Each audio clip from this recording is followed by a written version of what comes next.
Hello guys, what's up? So I'm back again for another tutorial video. So in this video, I will gonna show you how to create a new Python file on PyCharm. So if you are interested, then keep on watching.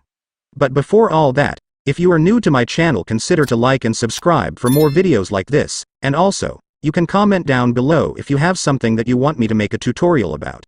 So without further ado, let's start the tutorial. So to create a new Python file on PyCharm, it's actually pretty easy. So to do that, first, I want you to click the menu button at the top. And after clicking it, you will now see many options on the main menu, but to create a new Python file, I want you to go to File option. And once you're on the File option, next, go to New. And after that, you can now select what type of new file you want to create, so just select the Python file. And after that, you can now put a name for the new Python file you will create. And once you're done entering a file name, you can now press the Enter key in your keyboard to completely create your new Python file.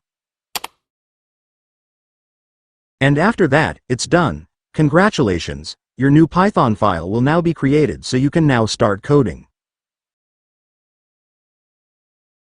And so that's just how you do it, guys. Now that you've watched this video, you can now do it yourself. So that concludes our tutorial video for today. I hope it helped you. Thanks for watching. Goodbye.